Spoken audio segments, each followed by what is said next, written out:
another video where it's hot and there's a lot of fans and blowing and it's summer.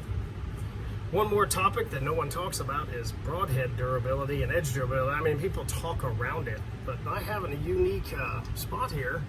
I have two broadheads that I've shot through pigs in the last week or so, and they did not hit the ground. I mean, they skipped off, but they didn't like skip or hit a big rock or anything. And I have the opportunity to take a look at them when they are through the pigs and what they look like sharp-wise and discuss some points around that. Because if your broadhead gets destroyed, even though you get your animal, you need to be saying, what's going to happen next time? Just say it.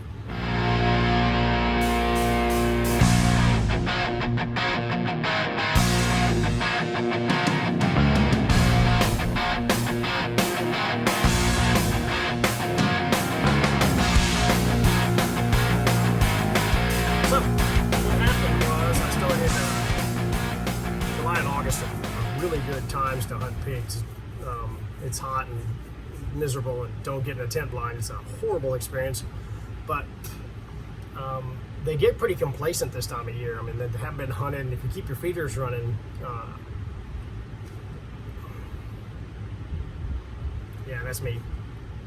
If you keep your feeders running, they get pretty systematic, and you can do a lot of shooting in the summertime.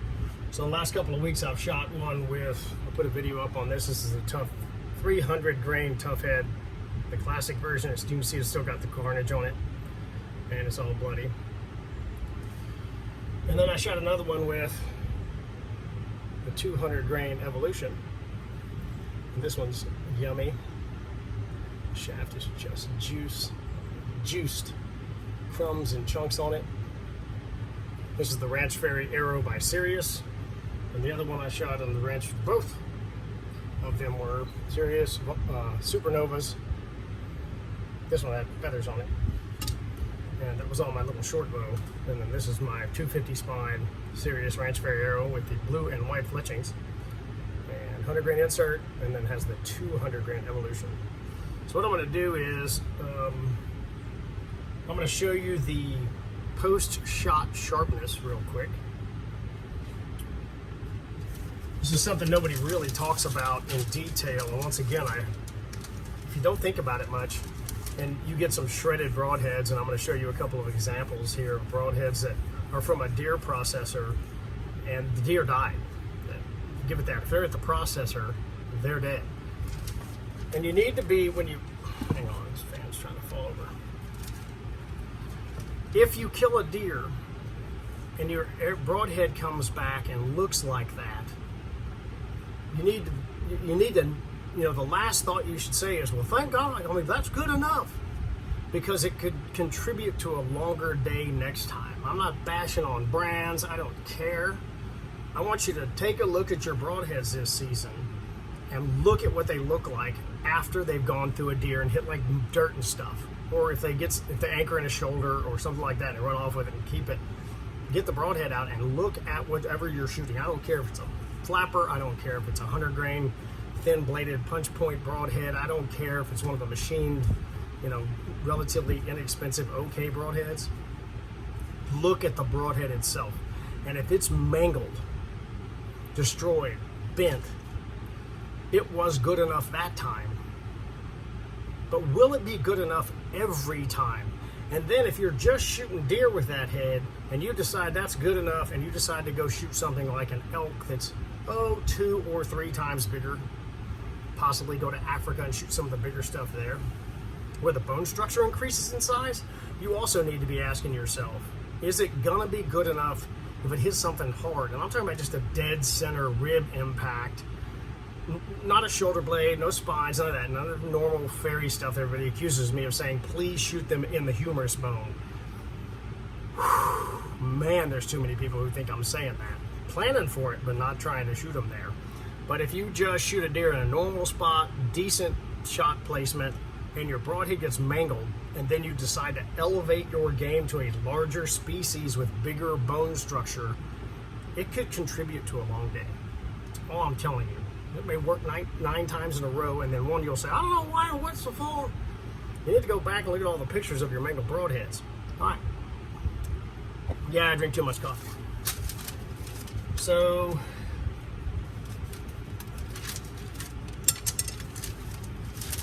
this is the Gory Tough Head.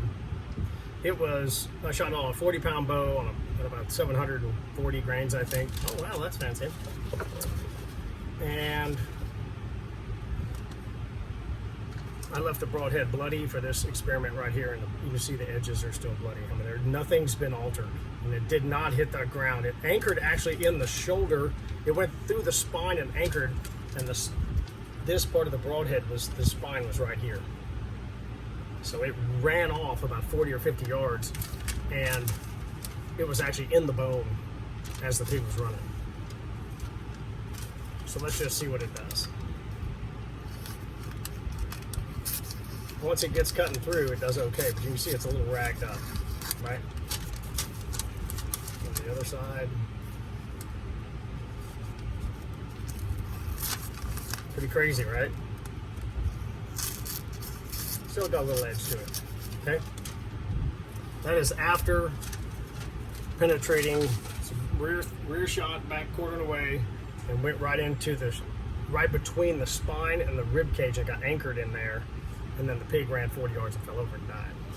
Some nasty goo on that.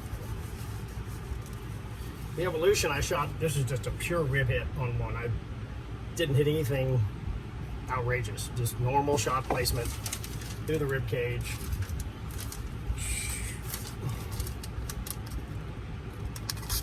And it's doing okay. Pretty sharp, okay? Other side, not touched up, not altered.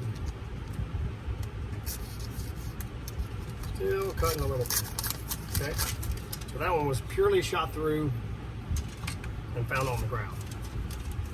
I don't know that it didn't hit, there was rocks around there, so I don't know that it didn't hit a rock, but I'll show you some close-up photographs of the blades themselves. There's no dings, there's no edge chatter, there's no curling of the blades, they're not chewed up. They're still pretty darn sharp after getting them back. I mean, I wouldn't show you a broadhead that I saw skip off, here it go, cha-ching, and skip off a rock. I mean, that's not fair to any broadhead company on earth. If you skip one off a rock and it shoots straight up in the air, and you come back and say, I know broadhead was destroyed, that thing's a piece of crap, just tell the truth. Come on. This is one of the advantages of the Ashby Foundation testing. We're going to try to shoot big enough animals to stop the arrows, where you can actually have measurable penetration and broadheads that only hit the animal to judge what they did, penetration-wise and survivability-wise. Because I have a strop, this is a brand new one. This is the other arrow I had in my quiver that day. This is what I consider hunting sharp.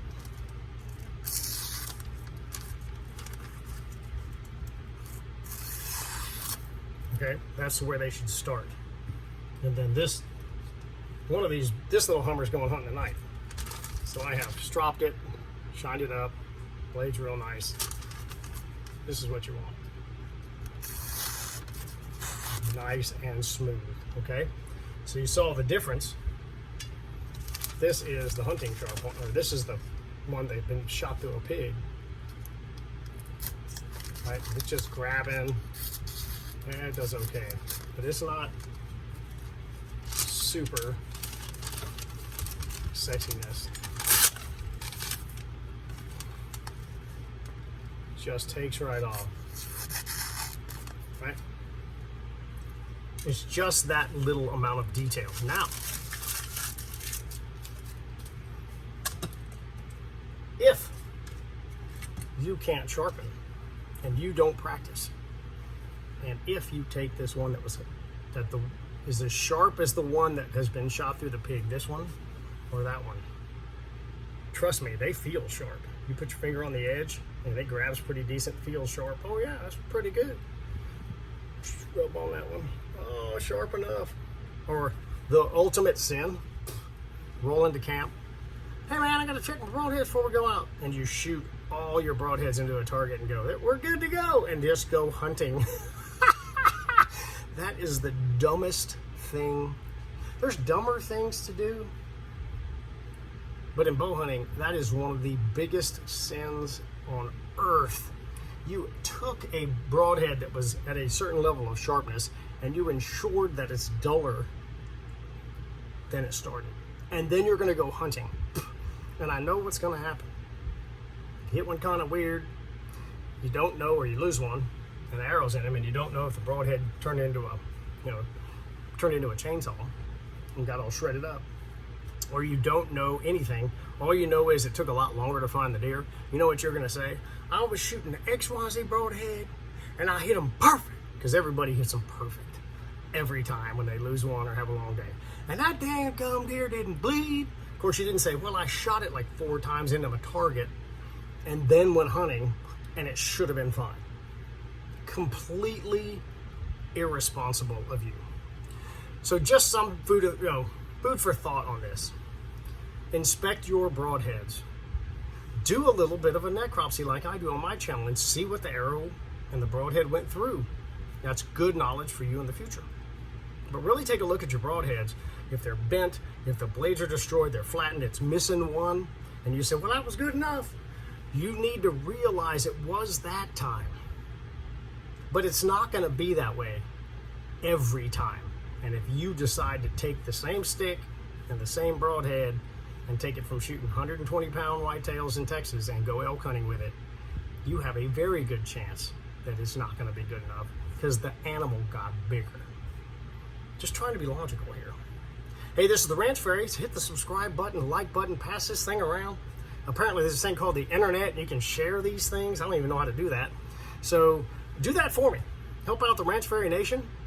A little bit of logic, self-learning, teach yourself something. Every animal you kill, you should inspect the arrow, the performance, and the organs you hit, and every time you'll become smarter. And for me, that's quite a challenge. Late.